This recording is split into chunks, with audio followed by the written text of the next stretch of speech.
Yo guys, welcome to another Trade for a Living podcast. So what happened yesterday?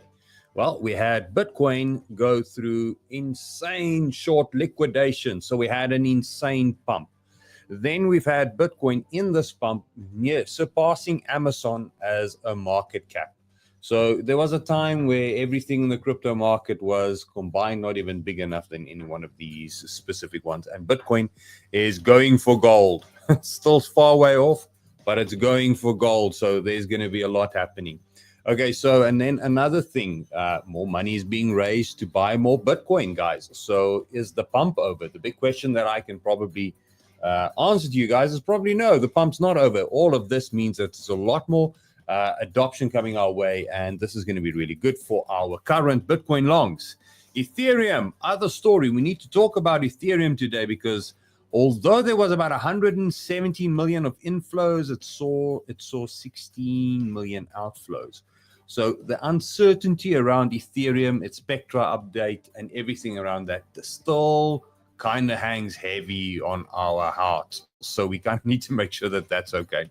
And I want to talk to you guys about, let's see. And I want to talk briefly about the update. And then I want to talk to you guys about Solana because, you know, we've always been saying is the road to alt season has always been through Ethereum for the following reason. It's have the most, let me show you this. It has the most TVL. Why is my tabs not doing what they're supposed to be doing? Come on. It had the most TVL. 57 billion versus Solana's 8 billion. But there's some nuances there that I think we need to look at. And then I want to share a dark horse that I think is in the making that I would rather prefer even Solana for that matter. So that and a lot in today's stream. So if you're interested, you know what to do. Hit the like, hit the subscribe, share the content, and let me know, are you enjoying the gains? I mean, when we started this morning, I already gave you guys another buy, and at the moment, that's already moving up. So, I mean, guys, come on. We've been killing it on this chart, on this channel, actually, with all the trades that I've been sharing with you guys. Simple stuff. Simple. Anybody and everybody can follow that. So, in the comments, let me know, and then I'll get into the stream. So, Let's do this. Let's kill the music. Let's get serious. Over to the comments real quick. Good morning, Chris, Mr. Firestorm. Let's see what else we've got. Renee in the morning. Okay, Mr. Dave. Hello. How are you doing, my friend? Okay, it's about 25 people joining in live at this moment. I'm no longer streaming to Twitter. So if you're normally watching on Twitter, you're going to have to head over to YouTube. So that's why the views are quite low. Goth, lekker. Yes, you're making money. Lekker. That's the hope and the whole idea. Now, just like these moves, guys, I think where we're at right now with Bitcoin, there isn't enough evidence to think any bearish thoughts. That's it. Scratch that. I see this a lot. I see it in the Twitter comments. I see it even in the Discord on the, with everybody. People want to short this. Stop. You missed the bus if you didn't go long. Don't short it. Go long with it. I think for today, for Bitcoin at least, there's still room to at least 106. When we get there, what could potentially happen? So let's have a look at that real quick. Okay. So let's do this. Give me a sec. Let me just get that ready. Let's look at the following things. Okay. Now, with Bitcoin at this stage where it's at, I always say when we look at this from an educational point of view, and I always say I like to teach because then I leave you empowered. You don't need me to make decisions when the market moves. When we have this kind of market structure that you're seeing here, accumulation, price goes sideways, which you've been dealt with, and then there's the markup phase when price starts moving fast. Typically, what that does and how that works on a chart is that the accumulation happens, then the markup phase takes place, but it wants to skip the previous accumulation or distribution phase. If it stays within this range, it generates the necessity, or basically prints not the necessity. Let's maybe scratch that sentence. the probabilities then becomes that it's going to go down. Now, if you want to bet that it's going to reject here and stay right where it's at, and it's going to, then that's more than fair. You can do that. But in all fairness, we're mid-move. There's no signs of moving there. So what we want to see is price hit this range, consolidate maybe there briefly, something like that, a little consolidation, and continue onwards. That's it. Now, let's look at some previous case studies and see whether that's truly the case. Now, if I zoom out and we look at every other time there was a big accumulation, how much time did Bitcoin spend within that range? Okay. Let's draw a straight line-ish with my free hand and draw another line with my free hand. What happens? Once you're in this range, if you reject and leave that range, you do for more downside. The market's going to want to keep on running. So your bearish thoughts are going to hurt you, because just like this pump, we might be sitting there right now, and there's a lot more to come. Now, those that are bearish and cautious, and because the last time we didn't take profit when the profit signals were there, or whatever the reason might be, or you just want to bloody short the thing. One thing to consider if you want to do that. Let's take on and bring in the RSI. What do we need in order for us to think bearish first? Okay, simple. Let's go to our education tab. Look at the divergences. Look there. If you want to have a reversal of a trend, you need the following things. You need price to make a higher high, though, but the RSI, the oscillator, to show that there's weakness within the buying strength of the move. Different way to look at it, low volume on a pump, or something like that. That's what you want to see. Now, if we move that information, we look back to where we're at now. What do we have? High, lower high, okay. High, lower high. Now, yes, this is where I'm cheating, okay. I'm looking at this area here, and this is the price. So what does it mean? On the daily, can I realistically look for any bearish divergence where we're at now? And the answer is no. Because this has played out, that has played out. None of these pivots are in relation or relating to the current wave move. So what do I need to do? If I want to be bearish, I need to zoom out. I need to go weekly timeframes.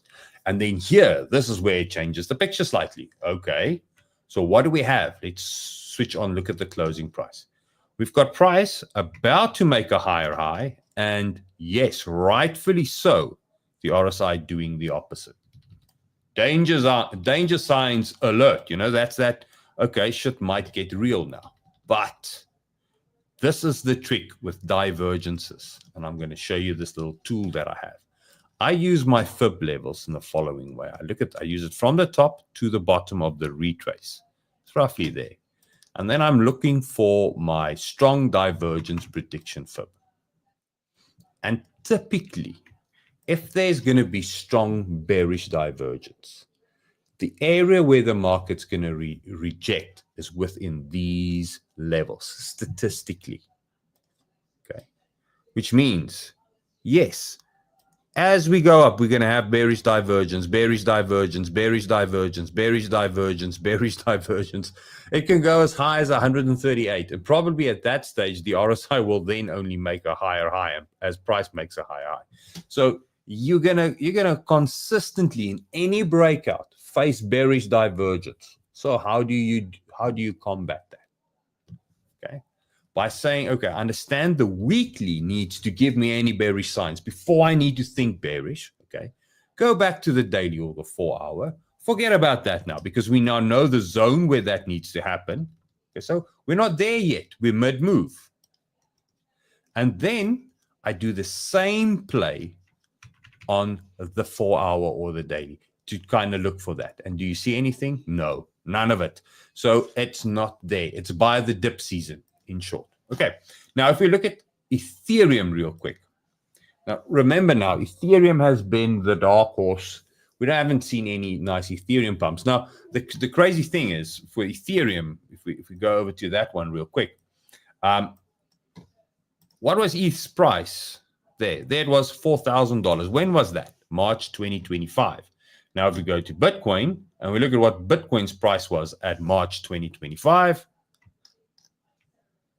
Bitcoin was, let's do it like this. Let's maybe do it like this. It's going to be simple. I just want to quickly say, every time Bitcoin has crossed $100,000, this is probably going to be the easiest way to look at it like this. Okay, every time Bitcoin's crossed $100,000, I'm going to mark that line, and I'm just going to make it. Where's my little toolbox now? There we go. Let's make that line bright green. Green's probably, there's too many green on screen. But okay, let's leave it at that.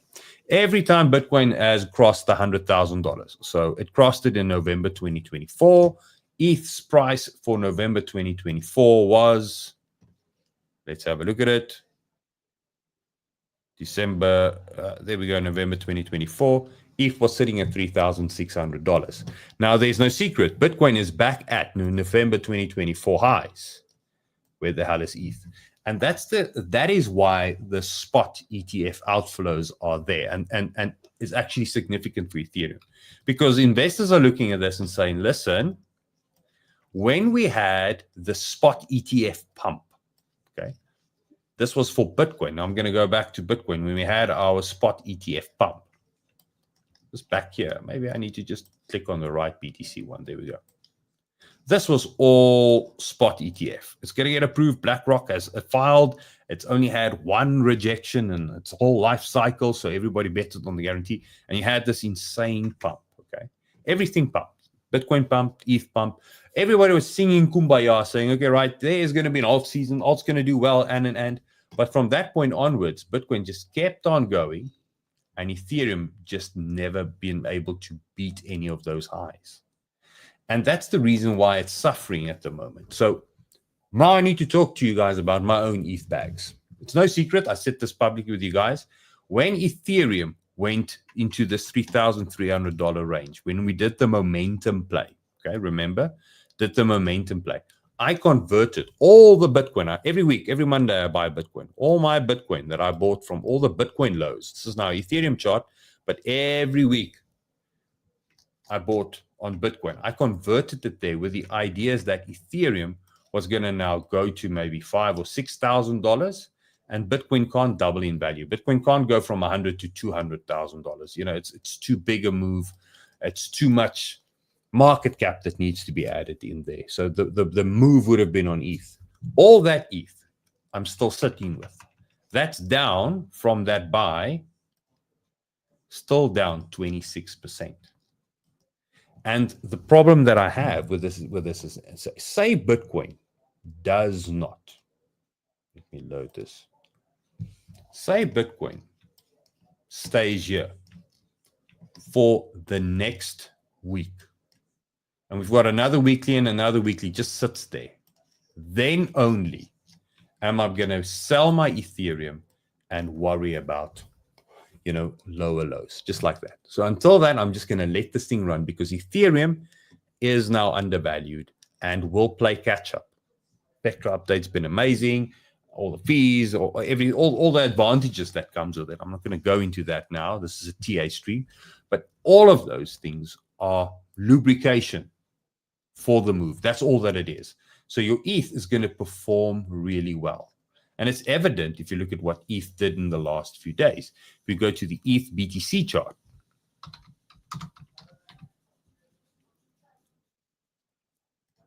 what did I write? ETH BTC, there we go. Come on. ETH BTC. Your ETH has outperformed Bitcoin now by 20%.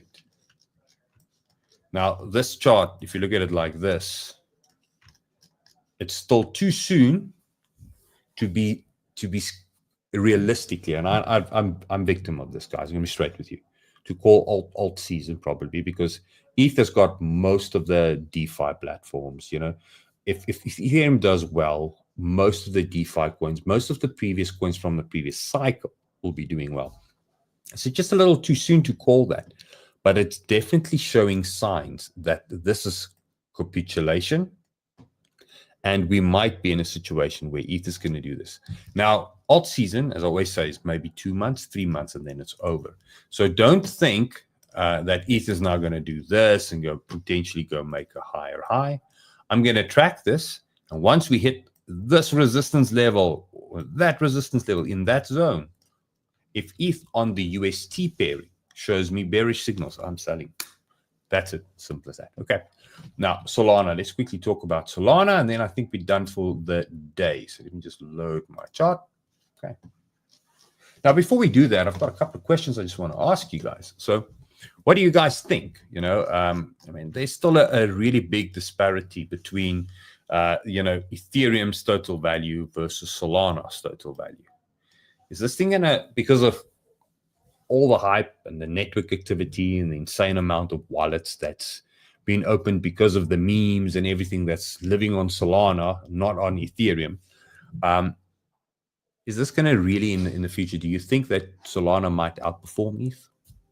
Because then what do I do with that ETH money? Do we move it into Solana? Do we move it into maybe another dark horse? I've got something else I want to share. What's your opinion on this, guys? Solana or ETH, who's going to win? Let me know. Okay. While we do that, while you guys give me your thoughts on that, I'm going to quickly talk about my Solana chart. Okay. Now, Solana, same story from a trader point of view. What do we have? Purely. Solana has been, I'm going to hit this onto the 4-hour time frame. And I just want to show you guys a few support and resistance levels that is critical for you and your Solana bags going forward. Okay. The simplest way to do it is always just to switch to the line tool, because it simplifies that. Now, what I do is, obviously, I don't just click on lines. I look at where the divergence starts, where price falls below the pivot of the various divergence, and then I consider that area as a resistance range. Okay. I do the same for where did we find support? Where was there divergence on the support? And so forth. And then I do the exact same thing for a support level. Or where did we get hidden bearish divergence? That's our next resistance level for whatever move there would be. So these levels of, it's not just because I'm just snapping lines on them. There is a little method behind the madness, why I choose those two lines as opposed to anything else. Okay. Now, where price is moving up means that Solana is probably good for another $10, $15. When we get to around 180, with the way that the market is and the way that I'm timing the market, Bitcoin will probably be at around $105,000 to $107,000. If Bitcoin rejects back down to, say, 97 or 95 or whatever the case might be, you could find that Solana is going to come back and maybe test these highs at 150. So then 150 becomes an amazing buy for you. So if you want to be trading, you want to trade long, you want to wait for that. But here's the catch. I said this in my tweets, and I shared this with you guys many times in the past, okay? Let me show you this.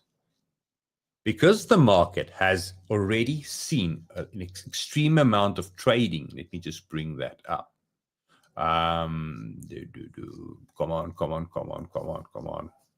Because the market's seen an insane amount of trading, okay? There's already some of it. Don't worry, I'll just tell it to you. I did share it, okay?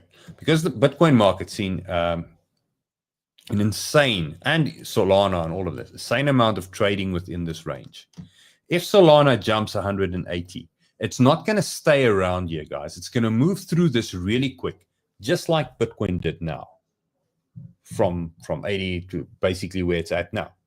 And only once it's here, it's going to go back into that situation where it's going to look dodgy. It's going to start becoming choppy. But this is going to be straight line season. So where Solana is at right now, if you can find a nice buy, and if you look at this, you need to be trading with momentum. And if you're hoping for deeper retraces, say 120, and same for Ethereum, I want deep retraces for Ethereum so I can buy the dip. That time is over, my friends. The deep retraces are over. Ethereum has got hidden bearish divergence, yes. It could probably come back down, maybe test 2,000. It's a psychological level. But from that point onwards, it's going to move. Now, Solana, for me, is going to jump bigger than Ethereum for that matter, because only once Ethereum hits this range, okay? So let me scratch that. Ethereum will outperform Solana till about 3,000. okay? Because it needs to catch that range. Solana's already at that area. So you might find that Solana is going to slow down a little bit. Once they jump past these ranges, it's going to be the better coin is going to win. The better coin will then at that stage decide where the most multipliers are going to be. Okay, so trading wise, let's put it like this. Solana is closer to going ballistic. Ethereum still needs a lot of gains to be had. But from a purely spot buying point of view, it would be probably a better buy to buy Ethereum right now, because the amount of gains it needs to get back to this level, about 80% of the amount of gains is going to yield just to get there. Where if you look at your Solana,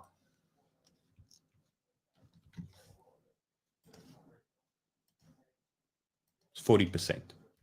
Okay, and we all know about alt season. ETH needs to be the dominant one, and that's where it's going to move. Okay, so that's kind of where I'm at with today. So in conclusion, let's finish up the stream, and then I'm going to head over to your comments and any questions you guys might have. Okay, so in conclusion, for Bitcoin, stop being bearish. Please stop being bearish. Okay, the move is going to continue onwards. Breakouts like this is littered by people wanting to short the thing or wanting it to dip so that they can get in. And eventually what they do is they reluctantly buy in at the top. So if you want to trade with this thing. It's going to keep on doing it. I'm only going to look for a retrace once we're in this zone. 113, 138. My ideal number, 120. I'm going to stay with that. Let's see how it works. I mean, I said this now for you guys a couple of times. I've been the whole of last year, actually. Okay. Ethereum, for now, I think it's going to be the bigger gainer, 80% minimum if it reaches 3,000. Will it go past 4K? Will it start going to 8 or 9K or 10K? I don't know, guys. When we're there, we'll take it for a chance. But I think for the immediate future, what we have, Ethereum will perform really well. I will consider buying spot Ethereum as opposed to buying spot Bitcoin or even buying spot Solana. Okay. And then when we look at Solana at this stage, really strong, leverage trading wise, I want to be in a move that's fast. Okay. Ethereum will take its time. It's going to look like this to try and get to that initial resistance level. Okay. Solana has already done that. So Ethereum still needs to do this. Chop around to get there. It's going to take time. I don't want to be in a leverage position for months. Fees are going to kill you. I'll rather then be in the Solana position, because Solana is close to that area where it's going to accelerate like it did with Bitcoin. Okay. So in conclusion, I think you guys got it. Now let's head over to the comments. Then we're going to end off the stream. Okay. Let's see what Myro has to say. Okay, so if you don't have any major longs, how do you get in now? My friend, the biggest thing is, and I said this in the previous streams, just because you're here, you're willing to participate, doesn't necessarily mean there's a setup for you. The simplest way to go through this is, yes, when the time was to take the positions, that has gone. You know, the safer ones, low network activity, low market activity, and. But if you want to get in, it's as simple as this. Like I said this morning, wait for a day to close. Don't try and FOMO in now, okay? The day already closed. The move's already gone by. Go to my Twitter page. This is simple. Wait for a day to close on any coin, whichever coin you want to be in. Put a fib on that, 23.6. Where will any move that goes stays above the 23.6 for continuation? It's as simple as that. Okay? So Bitcoin, let's have a look at this was 6 a.m. this morning. Okay. 4-hour time frame. Let's zoom in there. That's how you get in. That's the simplest answer for the move. There we go. Went to the 23.6. Now it's pushing on higher. Every time it makes higher, you move that fib up. You move that fib up. Eventually, when we get to this range and you do get rejection, you need to take profit, because then you know the golden range will probably be the next buy zone for the bigger. Could potentially be there. And then you can take that trade again. That's how I would get in on this. Simple as that. Okay, let's see what else we have. I am cautious with both ETH and Solana. I've burnt my fingers with both of them. Okay, so Renee, being cautious about something because you made a bad trade doesn't make the coin bad, okay? Burning your fingers with OM, that's burning your fingers, okay?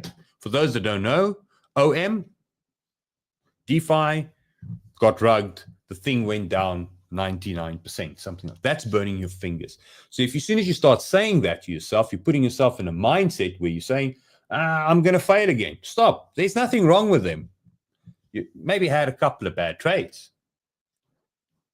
but there's nothing wrong with the coins. Don't be cautious with them. They didn't do anything wrong. Ask yourself, what did you do something wrong? Did you maybe enter late? Maybe didn't take profit and. But they didn't do anything wrong. The TA has always been there. Show me a top where there was no divergence, okay? Where we couldn't have acted on. then I'll say, okay, yeah, the bugger. This is the bugger. This is the thing that did wrong, okay? Show me a bottom that didn't give you strong bullish divergence, okay? Something like that. Then I would say, okay, you bugger. Okay, but until then, it's just the way it worked, So don't try and blame the coins in a way. We tend to do that. I've got mine, STX, all the S coins. That's why I never really liked Solana. SNT, STX, SNX, NNN. I mean, always when I was in of those, something would go wrong and I get liquidated on an account when I was still, new to trading. And for some reason, if a coin's name starts with an S, I don't like it. Okay. So we all have our biases. So traders are a bunch of crazy people. Too many people will sell ETH for $3,000. How do you know that?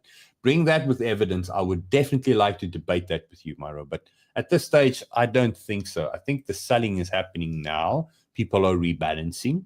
Okay? But the more gains will be on the ETH side, purely because those that wanted to sell or will be selling, sell out of fear. Okay? So if you think about it, let's go back to the ETH chart. People that sell out of fear sold there, and there, okay? We've beaten all those lows. I didn't sell any of my ETH because I don't want to act at fear. If I wanted to sell, I should have sold there, okay? Or there, if I wanted to sell.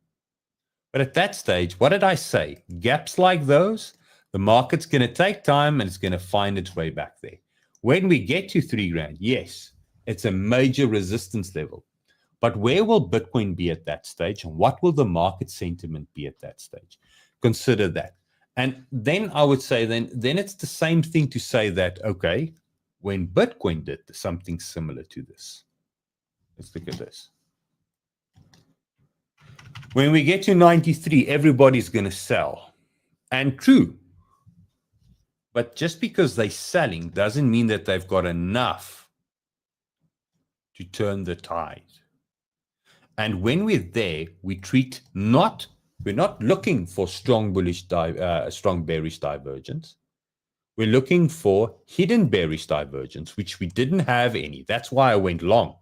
I jumped on the stream and said, guys, stop dreaming. It's never going to go here. We need to go up. There's nothing pointing to that. So when we get there at $3,000, maybe ETH has some divergence, then we'll worry. Maybe it doesn't. We're going to have to wait for that. But what I will say is, when we get there, I'm going to favor hidden bearish divergence much more so than any other hidden bullish divergence, than any other divergence, because that is in harmony with the trend. Okay. Now these charts are becoming really colorful. That's why I'm the chart artist. I like to draw on them. Let's just clean up the charts slightly, and then we can end off. Let's see what else, if there's anything else. Hope that makes sense. Miro, in the comments, let me know. Okay.